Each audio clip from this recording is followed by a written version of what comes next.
નમસ્કાર મિત્રો, રાજ્ય સરકાર દ્વારા જે દર મહિને 1000ની પેન્શન સહાય આપવામાં આવે છે તેની અંદર સુધારો કરવામાં આવ્યો છે. તો ચાલો જાણી લઈએ કે આ યોજના કઈ છે અને શું સુધારો કર્યો છે. આ યોજના હેઠળ લાભાર્થીને માસિક ₹1000ની સહાય મળવાપાત્ર થાય છે. અરજદારને સહાય તેના બેંક ખાતા અથવા તો જે પોસ્ટનું ખાતું હોય તો તેની અંદર સીધા જમા કરવામાં આવે છે.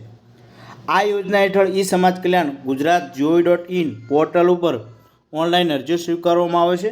તેમજ આ યોજનાનો લાભ ડિજિટલ ગુજરાત પોર્ટલ ઉપરથી ડિજિટલ સેવા સેતુ અંતર્ગત ઈ ગ્રામ કેન્દ્રો મારફતે એક જ દિવસમાં લાભ અપાય એવી સુવિધા ઉપલબ્ધ કરવામાં આવી છે.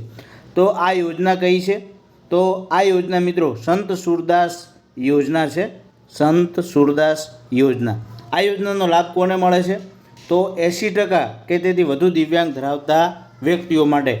પહેલાં 80% તેની અંદર દિવ્યાંગતા હતી, હાલ એ 60% કરવામાં આવી છે. તીવ્ર દિવ્યાંગતા ધરાવતા વ્યક્તિઓને આર્થિક સહાય આપવા માટેની યોજના છે. તો અલગ અલગ તેની અંદર તમે જોઈ શકો છો કે અંધત્વ હોય, સાંભળવાની ક્ષતિ હોય, ઓછી દ્રષ્ટિ હોય, 60% કે તેથી વધુ વિકલાંગતા હોય એમને આ લાભ મળે છે. હવે ડોક્યુમેન્ટો કયા કયા જોઈએ? તો રહેઠાણનો પુરાવો, ત્યારબાદ ઉંમરનો પુરાવો, દિવ્યાંગ ઓળખ કાર્ડ કે જે સિવિલની અંદરથી આપણે કઢાવતા હોઈએ છીએ દિવ્યાંગતાનું, જે હાલમાં સ્માર્ટ કાર્ડ નીકળ્યા છે એ. BPL સ્કોર અંગેનો દાખલો જો હોય તો ફરજિયાત નથી. બેંક પાસબુકની પ્રથમ પાનાની નકલ અથવા રદ કરેલ ચેક પૈકી કોઈપણ એક, આધાર કાર્ડની નકલ અને દિવ્યાંગ ઓળખ કાર્ડ જો હોય એ ST બસ પાસે એવું લખેલું છે અહીં. તો આપ ઓનલાઈન પણ ફોર્મ ભરી શકો છો ઈ સમાજ કલ્યાણ પોર્ટલ ઉપર. તમે ગૂગલ સર્ચમાં જઈ અને એ ભરી શકો છો. તેના માટે તમારે યુઝર ID અને પાસવર્ડ પણ બનાવવાના આવશે.